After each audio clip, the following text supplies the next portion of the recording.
Hi guys, क्या आपको stock market का एक सीक्रेट पता है? वो ये है कि यहाँ एडवांस इन्वेस्टिंग जैसी कोई चीज नहीं होती है। अगर आप वॉरेन बफे या पीटर लिंच या फिर कोई और फंड मैनेजर जिन्हें आप अपना आइडल मानते हैं, उनके इंटरव्यू सुनेंगे तो आपको लगेगा कि यार ये तो बेसिक्स है और ये सब तो मुझे भी पता है। तो फिर डिफरेंस कहाँ क्रिएट होता है? डिफरेंस क्रिएट होता है बेसिक्स की नॉलेज होने से। Well, champions are champions because they are brilliant at basics. हम आपको ये प्रॉमिस तो नहीं कर सकते कि इस वीडियो के बाद आप एक स्टॉक मार्केट के चैंपियन बन जाएंगे, लेकिन अगर आप इस वीडियो को एंड तक देखते हैं तो आप स्टॉक मार्केट के बेसिक्स को तो इजीली समझ सकते हैं। आज की वीडियो में हम बात करने वाले हैं स्टॉक मार्केट और उसके डिफरेंट पार्ट्स के बारे में। आईपीओ के अलावा कौन कौन से तरीके होते हैं जिनकी मदद से कंपनीज कैपिटल रेज करती हैं और क्यों करती हैं, और उसके बाद हम डिस्कस करेंगे कि इन्वेस्टिंग और ट्रेडिंग में क्या डिफरेंस होता है। एंड इन द एंड हम आपको एक स्टेप बाय स्टेप प्रोसेस के थ्रू समझाएंगे कि कैसे एक बिगिनर भी स्टॉक मार्केट में इन्वेस्ट कर सकता है। अब इन डिटेल बात करने से पहले एक क्विक रिमाइंडर, अगर आपने अब तक हमारे चैनल को लाइक या सब्सक्राइब नहीं किया तो क्विकली कर दीजिए एंड लेटेस्ट वीडियोस के लिए बेल आइकन क्लिक करना ना भूलें। चलिए तो स्टार्ट करते हैं। So first and foremost, what exactly is stock market? एक ऐसा मार्केट प्लेस जहां आप कंपनीज के शेयर्स को बाय और सेल कर सकते हैं, उसे हम स्टॉक मार्केट या इक्विटी मार्केट कहते हैं। वेस्टर्न वर्ल्ड में उसे स्टॉक एक्सचेंज, वॉल स्ट्रीट भी कहा जाता है, लेकिन इंडिया की अगर बात करें तो इसे शेयर मार्केट या फिर दलाल स्ट्रीट कहते हैं। स्टॉक मार्केट के दो पार्ट्स होते हैं, पहला है प्राइमरी मार्केट और दूसरा है सेकेंडरी मार्केट। प्राइमरी मार्केट में कंपनीज और इन्वेस्टर्स के बीच इंटरेक्शन होता है, वहीं अगर आप सेकेंडरी मार्केट की बात करें तो उसमें इंटरेक्शन इन्वेस्टर टू इन्वेस्टर होता है। मतलब जब कंपनी आईपीओ लेकर आती है और आपको जब वो आईपीओ अलॉट होता है तो आप डायरेक्टली कंपनी से वो शेयर बाय कर रहे होते हैं, तो इसे हम प्राइमरी मार्केट कहते हैं। In simple words, company sell the shares directly to you. लेकिन कंपनी के लिस्ट हो जाने के बाद जब आपको उन खरीदे गए शेयर्स को बेचना होता है तो आप उस कंपनी को नहीं बेचते बल्कि किसी और इन्वेस्टर्स को वो शेयर्स सेल करते हैं, और इसे हम सेकेंडरी मार्केट कहते हैं। Again in simple words, selling the shares you own to some other investors is secondary market. अब हमने कंपनी की लिस्टिंग की तो बात कर ली, पर ये लिस्टिंग होती कहाँ है? कंपनीज की लिस्टिंग होती है स्टॉक एक्सचेंजेस पर। जैसे जब आप एक मॉल के बारे में सोचते हैं तो आपके दिमाग में एक ऐसी बिल्डिंग की इमेज आती है जहां पर आप जाकर अलग अलग चीजें बाय कर सकते हैं। And in a similar way, एक ऐसी बिल्डिंग जहां पर आप अलग अलग स्टॉक्स या बॉन्ड्स एक्सेट्रा बाय कर सकते हैं, उसे हम स्टॉक एक्सचेंज कहते हैं। And stock markets operate from this building. India में दो स्टॉक एक्सचेंजेस हैं। पहला है बीएससी यानी Bombay stock exchange, and second is NSC यानी नेशनल स्टॉक एक्सचेंज। अब ये दोनों ही एक्सचेंजेस मुंबई में सिचुएटेड हैं और इन दोनों को सेबी रेगुलेट करता है। सेबी सिर्फ बीएससी और एनएससी पर लिस्टेड कंपनीज को ही रेगुलेट करती है, और लिस्ट होने के लिए कंपनीज अपना आईपीओ लेकर आती है जहां पब्लिक को शेयर्स इश्यू किए जाते हैं। आखिर कंपनीज शेयर्स इश्यू करती क्यों हैं? चलिए जानते हैं। तो हर कंपनी की शुरुआत एज अ स्टार्टअप होती है। बिगिनिंग में फाउंडर्स अपनी पर्सनल सेविंग्स को इन्वेस्ट करते हैं, जिसे बूटस्ट्रैपिंग कहा जाता है। जब स्टार्टअप ग्रो होना शुरू हो जाता है तो उसके एक्सपेंशन के लिए फाउंडर्स को फंडिंग की जरूरत पड़ती है। तो फाउंडर्स के पास कैपिटल रेज करने के दो ऑप्शंस होते हैं। पहला है debt fund and second is equity fund. Debt fund में यूजुअली बैंक से लोन लिया जाता है या फिर किसी से भी लोन लिया जाता है, उसे हम डेट फंडिंग कहते हैं।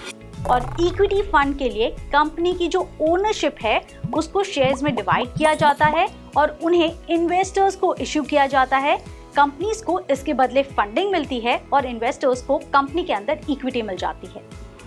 कंपनीज कई राउंड्स में फंड्स रेज करती हैं, जहां सबसे पहले एंजल इन्वेस्टर आते हैं, फिर वेंचर कैपिटल्स और उसके बाद आता है कंपनी का आईपीओ। अब कंपनी अपना आईपीओ सिर्फ बिजनेस एक्सपैंड करने के लिए ही नहीं लाती है। आईपीओ के और भी कई ऑब्जेक्टिव्स हो सकते हैं, जैसे कि रीपेमेंट ऑफ डेट या फिर किसी प्रमोटर को कंपनी से अगर एग्जिट लेना हो तब भी आईपीओ आता है, और अगर कंपनी को एक्सचेंज पर लिस्ट करवानी हो तब भी एक आईपीओ आता है। सो एज एन इन्वेस्टर, आप जब भी किसी आईपीओ में इन्वेस्ट करते हैं तो आपको ये क्लियर होना चाहिए, आपको ये पता होना चाहिए कि कंपनी किस ऑब्जेक्टिव के लिए अपना कैपिटल रेज कर रही है। क्योंकि जब आप उस कंपनी के शेयर्स खरीद लेते हैं तो आप उस कंपनी के शेयर होल्डर बन जाते हैं, like you own a part of that business now. लेकिन क्या आपको शेयर्स में इन्वेस्ट करना चाहिए? रिसर्च स्टडीज की माने तो हमेशा से ही इक्विटी ने बाकी इन्वेस्टमेंट्स को हमेशा आउट परफॉर्म ही किया है, एंड दूसरे इन्वेस्टमेंट ऑप्शंस के कंपैरिजन में स्टॉक या इक्विटी ने over longer period of time highest returns generate किए हैं।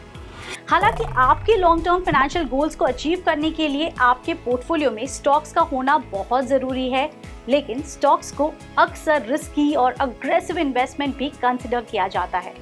लेकिन अगर आप कंपनी की प्रॉपर रिसर्च करने के बाद उसके शेयर्स में इन्वेस्ट करते हैं तो स्टॉक इन्वेस्टिंग भी आपके लिए एक सेफ इन्वेस्टमेंट ऑप्शन हो सकता है। स्टॉक रिसर्च करने की प्रोसेस एक इन्वेस्टर और ट्रेडर के लिए काफी डिफरेंट होती है, क्योंकि इन्वेस्टिंग और ट्रेडिंग दोनों ही डिफरेंट टर्म्स होते हैं। इन्वेस्टिंग एक लॉन्ग टर्म स्ट्रैटेजी होती है जिसका गोल आपकी वेल्थ को ग्रेजुअली बिल्ड करना होता है, एंड लॉन्ग टर्म में आप अपने पोर्टफोलियो को धीरे धीरे डाइवर्सिफाई करते हैं और डिफरेंट असेट क्लासेस जैसे mutual funds, bonds, gold, real estate और बास्केट ऑफ स्टॉक्स में इन्वेस्ट करते हैं। वहीं ट्रेडर एक शॉर्ट टर्म स्ट्रैटेजी और एक वॉलेटाइल प्रोसेस होता है जहां ट्रेडर का गोल स्टॉक्स को फ्रीक्वेंटली बाय और सेल करके प्रॉफिट जनरेट करना होता है। तो इन्वेस्टिंग और ट्रेडिंग में की डिफरेंस उनमें यूज किए गए अप्रोच का होता है। इन्वेस्ट करने के लिए यूजुअली स्टॉक या कंपनी का फंडामेंटल एनालिसिस किया जाता है और वहीं ट्रेडिंग में टेक्निकल एनालिसिस को एम्प्लॉय किया जाता है। फंडामेंटल एनालिसिस में आप कंपनी के balance sheets, financial statements, cash flow statements, profit and loss statement को एनालाइज करते हैं। साथ ही कंपनी के जो मैनेजमेंट है, उनका एथिक्स है, उनकी स्ट्रैटेजी, ये सब भी रिव्यू करते हैं। दूसरी तरफ टेक्निकल एनालिसिस में आप कंपनी के नंबर्स या फिर कंपनी की क्वालिटीज पर फोकस नहीं करते हैं।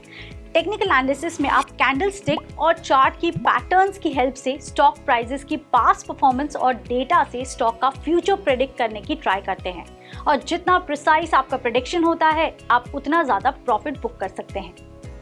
तो अब तक आपको ये क्लियर हो चुका होगा कि स्टॉक मार्केट की दुनिया में किसे इन्वेस्टर कहा जाता है और किसे ट्रेडर। तो अब आप एज अ बिगिनर कैसे अपनी स्टॉक मार्केट जर्नी को स्टार्ट करेंगे? आपकी इस प्रॉब्लम को रिजॉल्व करने के लिए हमारे पास एक स्टेप बाय स्टेप गाइड है जिसे यूज करके आप अपनी पहली इन्वेस्टमेंट कर सकते हैं।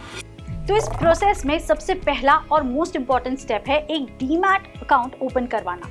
चाहे आपको स्टॉक्स बाय करने हो या फिर बॉन्ड्स, म्यूचुअल फंड्स खरीदने हो या फिर फ्यूचर्स एंड ऑप्शंस में ट्रेड करना हो, आपके पास एक डीमैट अकाउंट होना जरूरी है, क्योंकि डीमैट अकाउंट में ही आपकी जो सिक्योरिटीज हैं उसे इलेक्ट्रॉनिक फॉर्म में स्टोर किया जाता है।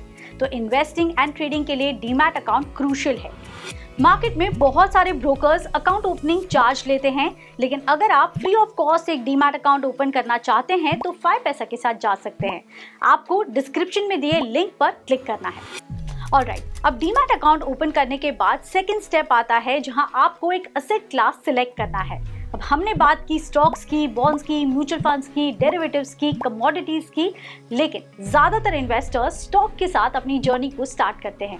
मगर हमारा आपको यही सजेशन रहेगा कि आप किसी भी असेट क्लास के रिगार्डिंग डिसीजन लेने से पहले उस इन्वेस्टमेंट ऑप्शन को अच्छे से समझ ले, जान ले और उसके बाद अपना इन्वेस्टमेंट जर्नी स्टार्ट करें। अब थर्ड स्टेप है रिसर्च एंड एनालिसिस। आपके प्रॉफिट पोटेंशियल को इंक्रीज करना या फिर आपके लॉसेस को डिक्रीज करने के लिए रिसर्च एक नेसेसरी एलिमेंट है। अगर आप स्टॉक एनालिसिस कर रहे हैं तो ये डिसाइड जरूर करें कि आप कितना रिस्क टॉलरेट कर सकते हैं, और साथ ही साथ आपका जो इन्वेस्टमेंट गोल है वो भी क्लियर होना जरूरी है, ताकि आप एक अप्रोप्रिएट इन्वेस्टमेंट अमाउंट और होराइजन यानी जो टाइम लिमिट है उसके साथ आप इन्वेस्ट कर सकें। फोर्थ एंड लास्ट स्टेप है पोर्टफोलियो मॉनिटरिंग।